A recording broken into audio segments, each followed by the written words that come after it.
Hey everybody, this is Ed from This Day in Metal, and today I'm lucky enough to be joined by world-renowned guitarist Alex Skolnick from Testament, Savatage, Trans-Siberian Orchestra, his jazz outfit Alex Skolnick Trio, and the supergroup that we're here to talk about today, Metal Allegiance. What's going on, Alex? How you doing, Ed? I'm doing okay. Where are you coming to us from today? Brooklyn, New York. Home Brooklyn, New sweet home. York. I'm on Long Island, so I know it well. I see you've got your tools behind you. A few of them, yeah. Yeah, Yeah, it's quite a there's bit. even more in another room. Yeah. Well, I would imagine having played for as long as you have, you've collected quite a few. It's in the dozens. In the dozens? Okay, that's lower than I thought, but that's still a significant amount. Yeah, well, I try to have I have a 5 and a 10-year rule. If I don't touch an instrument for 5 years, let alone 10 years, then it is possibly on the sale block. Metal Allegiance, the core members are yourself, Mike Portnoy from Dream Theater, Dave Ellefson, who formerly played in Megadeth, and Mark Mengi, who's based on Long Island. You guys are playing a show at Starland Ballroom on September 6th to commemorate 10 years as a band.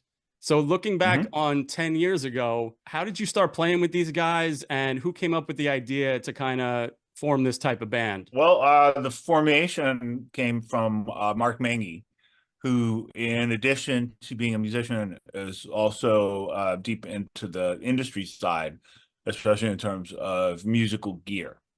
So he's worked with several gear companies, and at one point he had the idea to do clinics that were sponsored by the gear companies that became more like concerts. So instead of one musician going to a music store and doing a Q&A and playing a bit, which is typical for a clinic, he would get groups of musicians, high-profile musicians, and do it as a concert.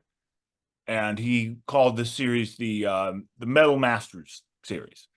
And that started probably in the first half of the 2010s.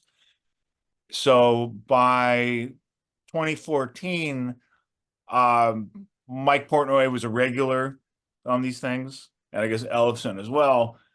And they started floating around the idea of doing original music. And when we all found ourselves on the same music cruise, which was the motorboat with which was hosted by Motorhead, and on that ship they decided to do the same thing, but without the Q&A, just do it as a concert and give it a different name, and the name became Metal Allegiance. Right on that ship, talk began about new music. Actually, I wasn't even involved with it yet, but I just sat in with the guys. I had never played with them before. We wrote down some songs. We did everything from Rush to Van Halen.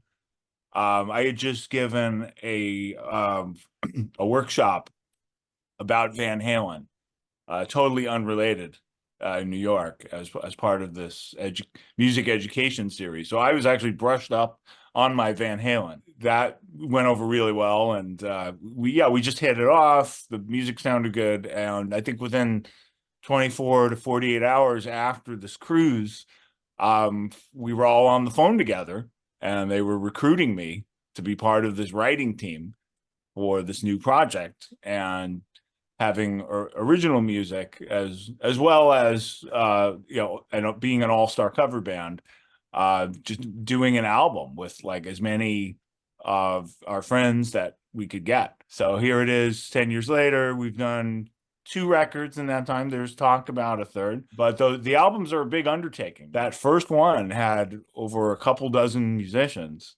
and I think if you add up all the musicians we have on both records, I mean, it's a lot of folks. The songs have caught on. People really enjoy the original music as well as the covers, and every show is different lineup, different set list, different combination of originals and covers. Yeah, I was going to ask about that because I know you guys played the West Coast version of this show in Anaheim earlier this year. And that lineup, I was looking up pictures of it, and the credits read like, you know, a veritable like all-star team for like the heavy metal community, with all kinds of guest appearances. And I know that the live performances are like that too. I'm assuming that fans can expect a similar performance on the East Coast. And is there any chance you can tell us anyone that's actually confirmed, or would you rather keep that a surprise? So I can tell you, just what we call the core four. That is the writing team: myself, Mengi, Portnoy, Ellison. And the four of us don't always get to play together because of schedule. It's us four. Additional guitarists include Doc McGee from Bad Wolves and Dave Davidson of Revocation. You know, which is kind of younger generation band than Testament and Megadeth, yeah, the band Dream Theater, the bands that we're identified with, which is very cool. And the vocalists are Troy Sanders of Mastodon, who's also a bassist, by the way. I'm sure he will play some bass. John Bush of Armored Saint and the 90s version of Anthrax, and Mark Tornillo of Accept.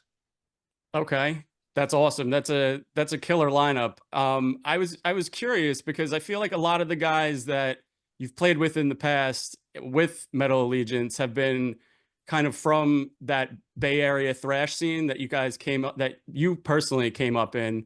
But how did you get associated with some of the more contemporary names? Like I know Bron played with you and Troy played with you for Mastodon. Randy Blythe from Lamb of God. Like, how did those guys get involved with this? With Lamb of God, I had first met them. They actually reached out to me about guesting on their album Ashes in the Wake. Right. That's right. The title track, right? You recorded a song for it? Yeah, exactly. And that at that time, I was pretty much just doing jazz and instrumental music. And I was also playing with the Trans-Siberian Orchestra. But I was thinking about going back to metal, and part of my being inspired to do that was playing with Lamb of God. I was just thinking, okay, I could probably recruit some good guys and get a really good band together. Yeah, I started running into Lamb of God and a lot of the other bands on festivals. Mike has known a lot of the musicians we've worked with. Some of them, he's toured with. There's ones that Mark knew more from the product world. The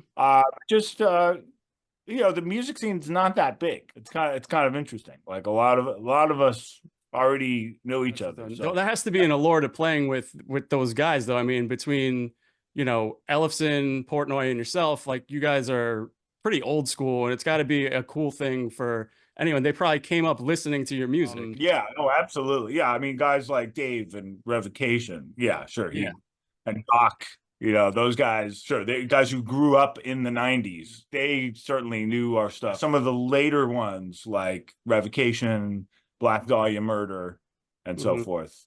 Yeah, then there's this feeling, okay, they grew up listening to us, which is a very cool thing. Okay, so Metal Allegiance released an EP called Fallen Heroes, and you guys covered 3 songs from artists who had recently passed away. I read that you then played a show covering songs mostly from musicians who had passed on.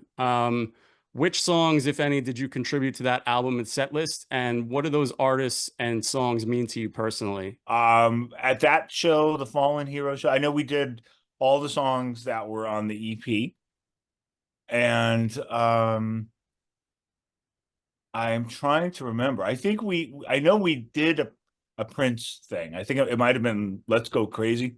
Okay. Which is kind of, odd, but he deserves it. I think he played a Metallica tune. Was that for Cliff Burton? For Cliff, yeah, absolutely. How did you run into him in the scene? Did you know him at all? I ran into him a couple times. I was still a kid in that scene. Yeah. So I remember just, kind of being in awe because, the band was already sort of, they were already on their first or second record at that point when I was still in high school, and clearly like off to the races. It wasn't clear they would still be like a stadium band in the 2020s. Yeah, one of the biggest selling American groups of all time. But it was clear that they were at least going to be like an Ozzy or a Dio or a Scorpions. like American version. And yeah, I was still in awe. So I never really got to know him or have a conversation with him, but a couple quick hellos that I remember well. Obviously, you joined Testament at a young age after being that kid in the clubs, watching these other bands. Were there any bands when you were coming up that you thought never really got the credit they deserved or should have made it and didn't? There's always bands like that. You know, in AC/DC, there's a whole pub rock scene. Mm-hmm. Australia, they talk about, you know, there's like a big four of pub rock. And I think everybody thought Rose Tattoo was going to be the one that they're going to crack America. It's going to break open America.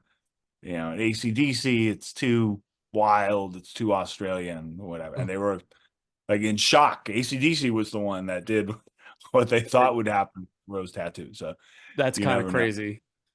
Yeah, I guess if I had to pick one from the Bay Area scene, I think it would be a band called Blind Illusion. They had a big impact on the scene. They were on a lot of bills. Probably the name from that band that most people would know is Les Claypool. Of course, yes. He's known for something completely different. And, you know, he's somebody who obviously, you know, had this incredible, quirky vision of music that that happened to be perfect for the 90s. That really wasn't that metal. But, you know, he's certainly no slouch as a musician. And all the Blind Illusion musicians were very good. It's one of those bands, it wouldn't have been surprising if they had risen to a much higher level, and it's more surprising that they didn't. Crazy that Les Claypool went from a metal band to what he's done in Primus. And actually, one of the funniest stories I read in your book was about Les's audition for Metallica as bassist and how it went. Oh yeah, that was an entertaining one. I think yeah, he picked a random song, right? Yeah, I think it was the Isley Brothers. Isley Brothers. That actually sounds perfectly like him. I got funny looks from Hetfield. I'm sure that he did.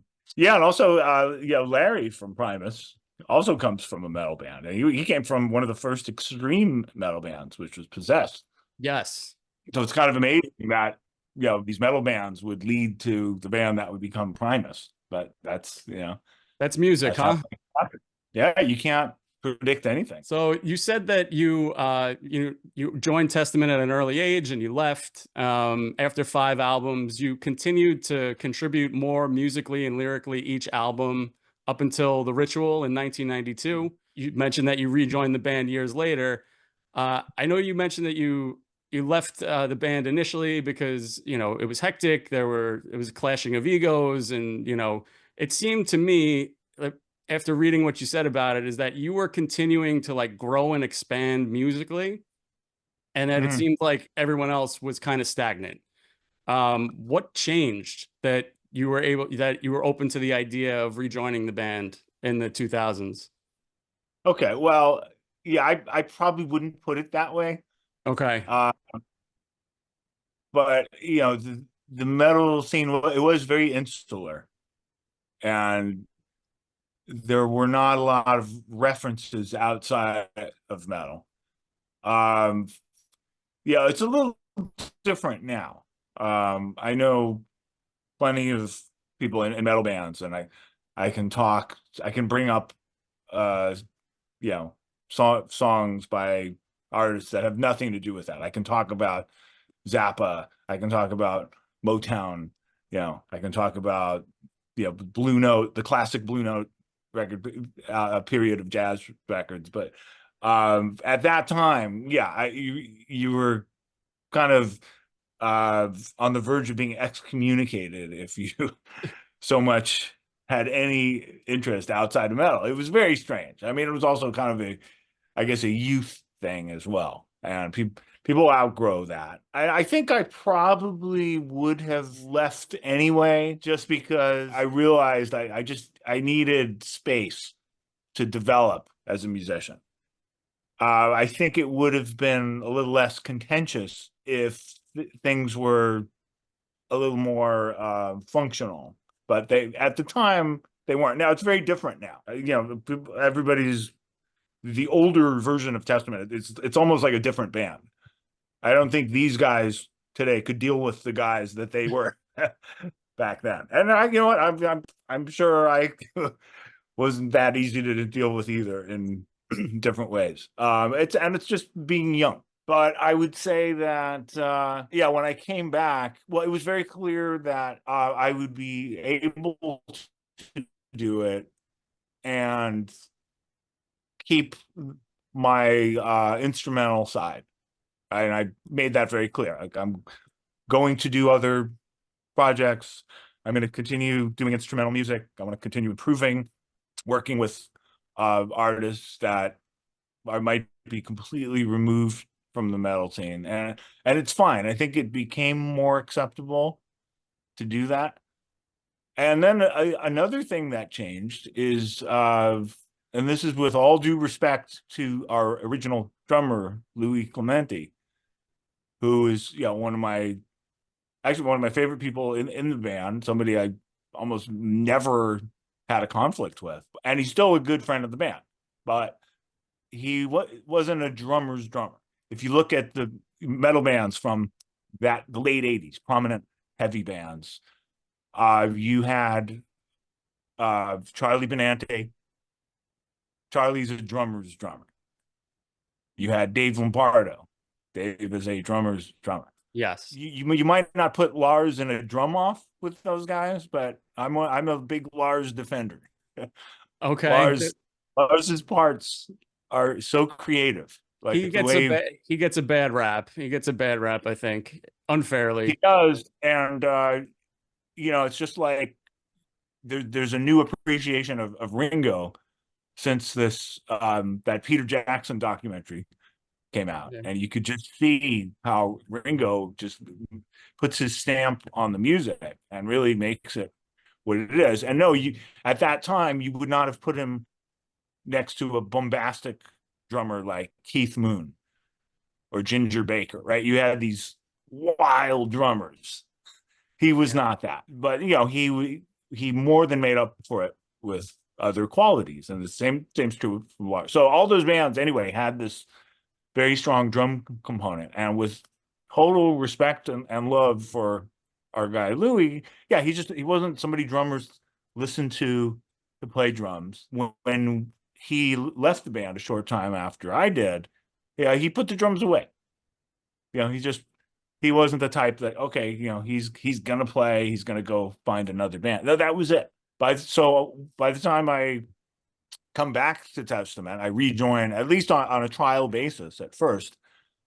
The drumming had changed everything. So they had really upped the game in the drum department. They had since recorded albums with, The Gathering had Lombardo, right? They had Hoagland, they had John Tempesta. So we have had a number of drummers since I rejoined. It's very Spinal Tap. At least none of them died. But it's been a rotating, but they've all been fantastic, whether it's Paul Bostaff, Gene Hoagland, last year and the year before Dave Lombardo, and now our current drummer, who wasn't even born when the first Testament record came out, Chris Dovis. I mean, he steps in there and he's holding his own up against all those guys. But to answer your question, that had a lot to do with it. Suddenly being in Testament meant playing with great drummers. I remember you describing the several instances where you were frustrated with either the sound that you guys were producing in the studio or something would occur when you were playing live. So yeah, I would say the improvement in the gear also probably played a factor for you too, right? Yeah, suddenly, oh wow, I can hear myself. And then at that point, I'm playing in Trans-Siberian Orchestra, and they had purchased for me this expensive but very cool new device called in-ears, which is like AirPods, but that you plug into a pack, and you can get your own mix, and you can hear yourself. Like, wow. So it was just it was a completely different experience sonically, rhythmically.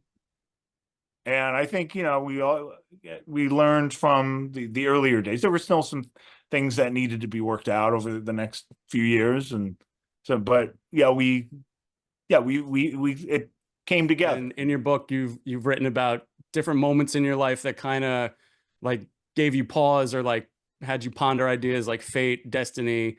One of them was a car accident that you got in. I think you had just started driving your family car and you were listening to Sirens by Savatage. And then I think you wrote that 10 years later, almost to the day, you replaced Criss Oliva as their guitarist in Savatage after he unfortunately died in a car accident. It's kind of freaky. Yeah, that one, I read that, I was like, holy cow, that's quite a story. I mean, and I think the story don't claim that it's anything, I don't claim to that there's any explanation. I'm just fascinated by things like that, and I've had a disproportionate number of things like that. There were a number in the book. Yeah, that one stood out to me as kind of almost like this is supposed to happen for you. And like, what was that like to step into that band? I know eventually with a couple of the members you went on to play with Trans-Siberian Orchestra because they formed that shortly after. But what was it like? I know you guys toured with Savatage too in Testament.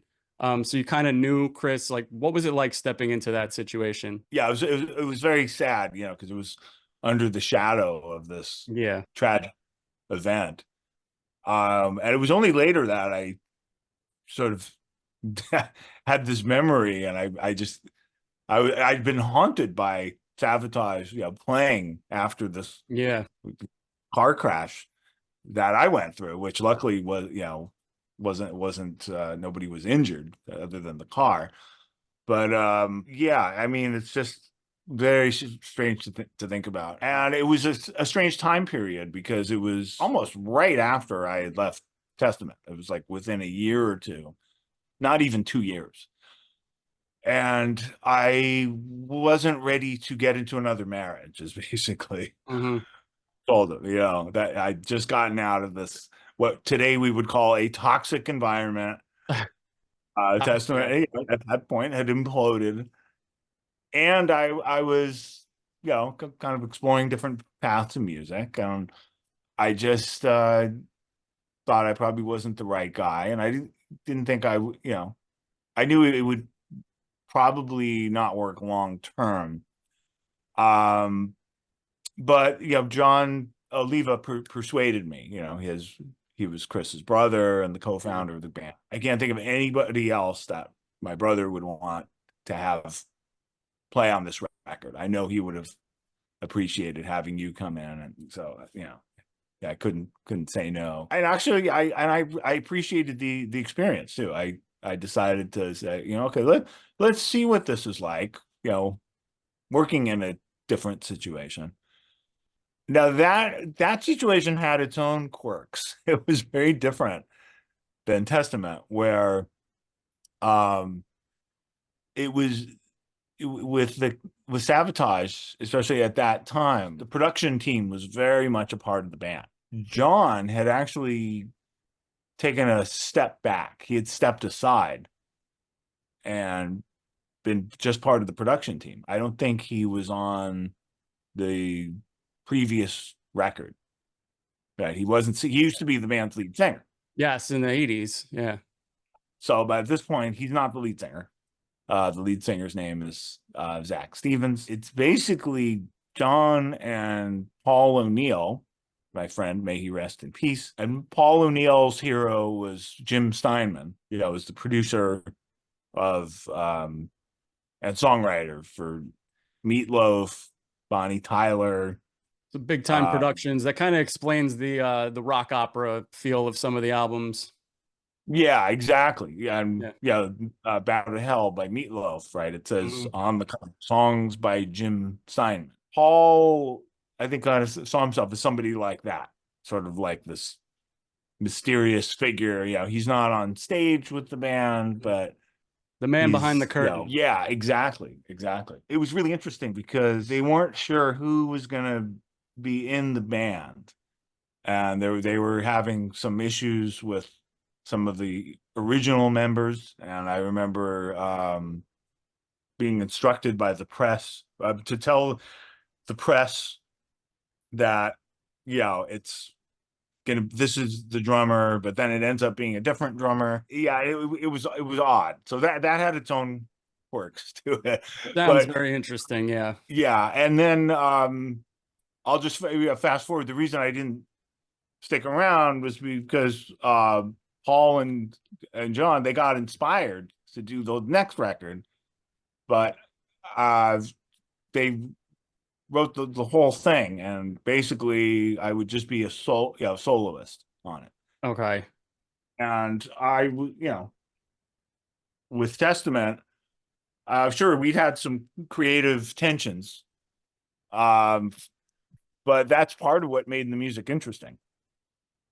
And you were contributing vocally, not vocally, but musically, and you were contributing to the lyrics in Testament, and this would have just been Absolutely. You coming in and, not to say you're not creating when you're doing a solo, but you're not involved as much in the songwriting process. And I feel like that's kind of, for a guy like you, that's kind of limiting. Yeah, and by the last record I did with them, the Ritual, come a long way as a riff writer and a songwriter, and it just, it felt weird to suddenly be in a situation where there's no role for you as a song, and that became clear. Once that was clear, I decided for that reason I'm not going to stick around. And I felt bad because I know Jon, really wanted me to stick around, but it wasn't.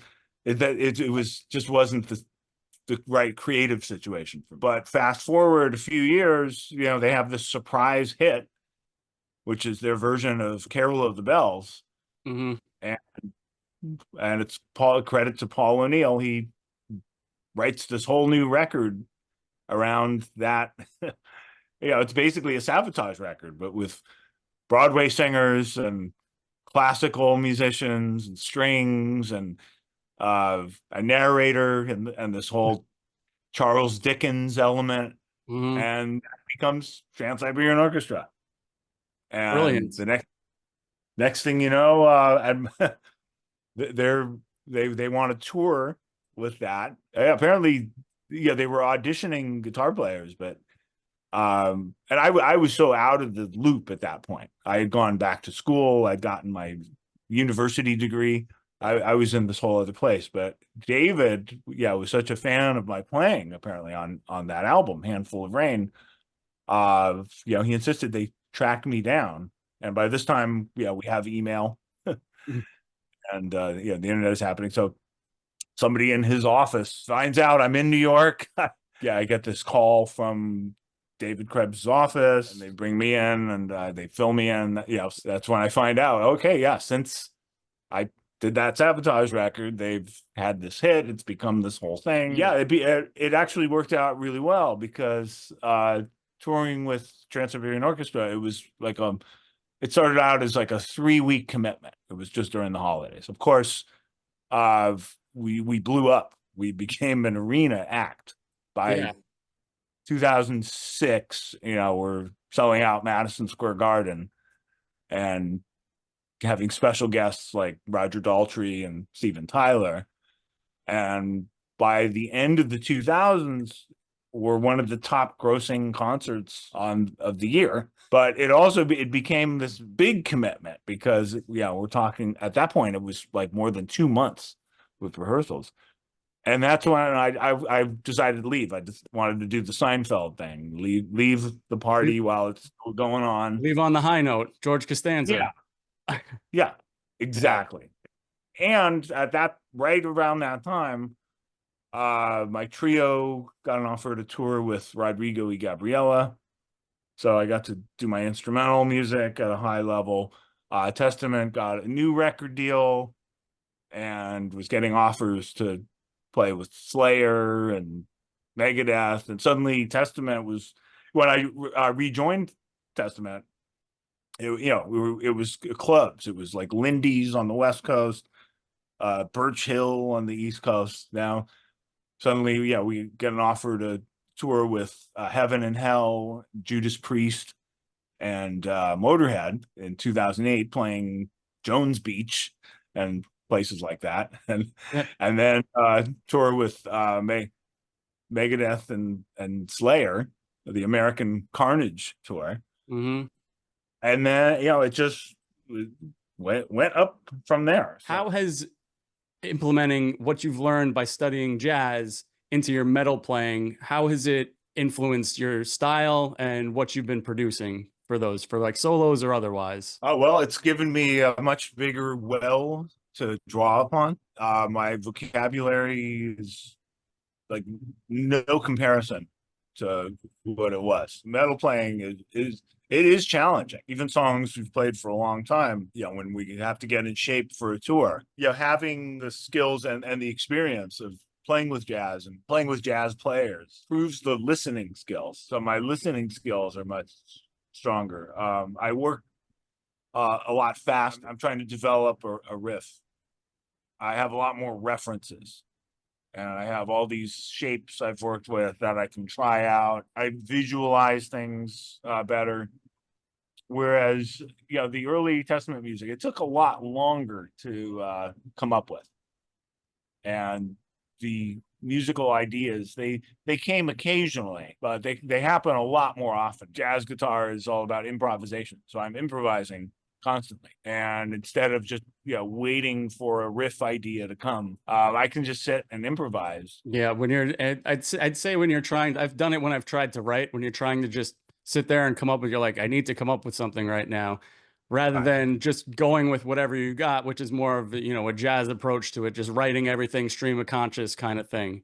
That's the only comparison I can come up with for myself personally, but that does make a lot of sense. It's very similar. It's into a flow state. Yeah. You've been learning and learning and learning, about music your entire life. I know you've always had guitar teachers. You would move from one to the next. One of them was Joe Satriani before he recorded his albums and started touring. First story about it was that you were late for a lesson and that you came in and you kind of transcended that. You were the primary guest instructor at his G4 experience. Can you talk about what that meant to you, your time with Joe, what it meant to you? And do you still have the notebook that you had from his lessons? Because you referred I haven't to that a seen lot. it in ages. I hope it's in my storage somewhere, but Yeah. I certainly wouldn't intentionally throw it away. But that was an amazing experience. I've done a couple of the of Joe's G4 experiences. The last most recent one was last year. The other instructors, I mean, it's very, very humbling because these are like top players. The one that I did in 2017, Mike Keneally, from incredible musician who used to play with Zappa, Eric Johnson, one of the all-time greats, and Vi, who popped in for a day or two. And then this last one, it was just crazy. It's like Steve Lukather, Peter Frampton, some younger guys like Mateus Asado, Eric Gale. It's like way too many to name. It was like a blowout. But it's super humbling and inspiring, and all at the same time. And it just it makes you want to play better, even when you've been doing this a long time. That you seem very reflective in that, and kind of so grateful for being able to have all these opportunities that you've been afforded through music. And it's really a testament to your hard work at it. This whole thing with Metal Allegiance, it feels like, a celebration of metal music and everyone that's come before that kind of inspired the genre too. And I mean, at this point in your career, you've had a chance to play with almost everybody. Like, which one stands out to you the most? Or was there one where you were actually like starstruck? Well, it's funny. One of the funniest ones. Yeah, we had all these guests for a while with Trans-Siberian Orchestra. It was a tradition. We would always have one or two special guests. The biggest ones were Daltrey and Tyler. But Jon Anderson was a real exciting one for me. And I was the guy that had to play the acoustic part in Roundabout. Oh, wow. And it was definitely the most high pressure situation I've been in, because it was in Philadelphia and it was the arena in Philadelphia. And apparently, Yes had a very huge following in Philadelphia. That's like one of their major fan bases. I didn't know that. Paul O'Neill, before we were going to go on, he he told me, okay, we're about to do this. We got Jon Anderson. We got 14,000 people out there. Since the 1970s, Philadelphia has been the number one market for Yes in the United States. He's used to having Steve Howe here. Today, that's going to be you. Don't screw it up. Yeah, really putting your mind at ease, huh?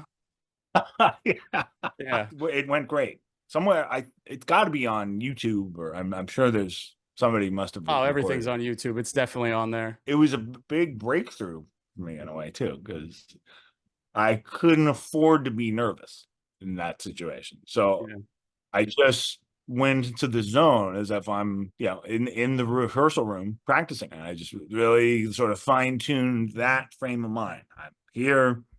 I'm just practicing. There's not 14,000 people screaming behind me, in front of me. Yeah. Yeah, I just put that out. It was very meditative too. Kiss was a very important band for you growing up, right? I remember that there was a story about Kiss trading cards, and you were able to see them in concert at a young age. I think it was your first one. I know you're in Brooklyn. Did you go see them perform at MSG last year for their alleged last shows ever? Yeah, so I wasn't able to go.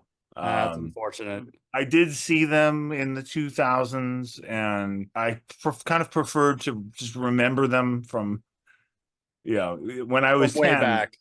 Yeah. Yeah, they were the greatest band in the world when I was 10. Gene was the greatest bass player, singer. Ace was the greatest guitarist. Peter was the greatest drummer. Yeah, and you couldn't tell me otherwise. I'm trying to think when I saw that. Oh, I actually saw them twice in the 2010s. One of them, I guess it was the Psycho Circus era. Now I don't remember if Ace and Paul were still there, or if they'd had their falling out. I know the lineup changes constantly. Yeah. But I remember, by this point, I'm experienced musician. I've been in the studio. I have very good ears, and it wasn't, it wasn't together. It sounds a little different. Yeah, it really does.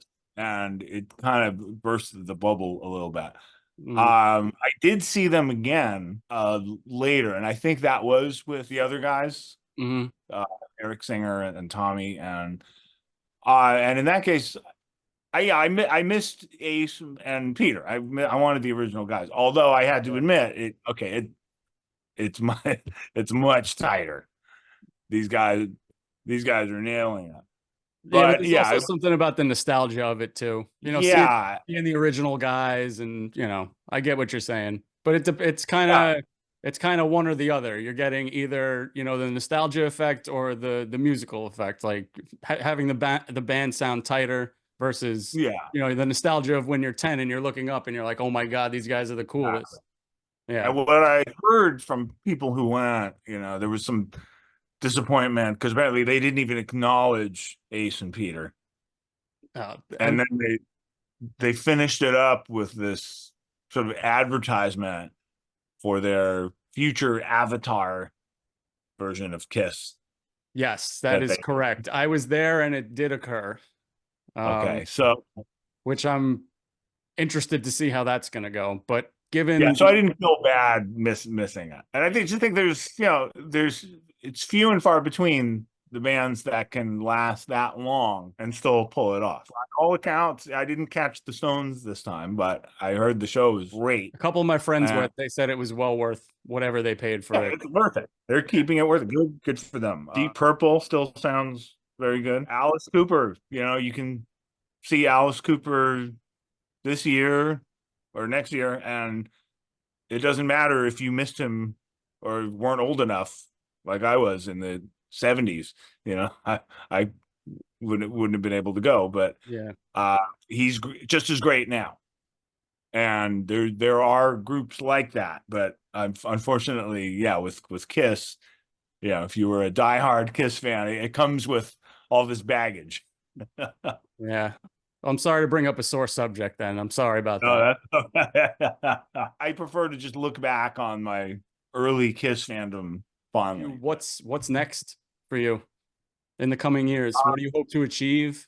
And what do you hope to do musically and otherwise? You know, I mean, the great thing about being able to do instrumental music, play a guitar like this, not just a screaming lead guitar, is that there's a lot of possibility. I have another trio album that's recorded and that's going to come out next year, but I'm thinking about other configurations, and I've never done just a solo guitar recording. Instrumental guitar players more on the jazz side of things have done these records that are it's just one person. Really, I'm a little late to the party, but I realized, okay, you can do that. There's a lot of music that can be done. I'm capturing a lot of music, and I think more acoustic music, more solo music. The group I'm touring with next week, it's called Pact, with Percy Jones, another great musician who's still going in his 70s. He was in Brand X with Phil Collins back when. And we're actually playing in Rutherford, New Jersey, the day after the Pact show. And we have about a week's worth of shows starting next week. And that's all experimental, ambient music done with a lot of foot pedals and effect, just creating moods. And I really love doing that. I love playing with those guys, but also doing that music on my own is fun. So I'll probably look into doing solo performances and recordings at some point. I think that's something I see myself doing. That's awesome. I really look forward to, seeing what you do next. And, if I can bring it back to where we started, I just want to once again thank you for being here. Metal Allegiance is performing at Starland Ballroom on September 6th in Sayreville, New Jersey. They're celebrating their 10th anniversary. The show is sure to be packed with special guests, ones that Alex mentioned, and maybe some more. They'll be playing metal classics and originals all night. There are VIP meet and greet packages also available. It's sure to be an unforgettable night for anyone that considers themselves a fan of metal music. Alex, thank you so much for joining me today. It's been a pleasure speaking with you. And I really can't wait to see what you do next, because I don't know what direction you're going to go in. I mean, you just told me, but you never know, right? I don't either, to be honest. We shall see. Thank you so much, man. I'll see you soon. You got it. Thanks, Ed. Take care.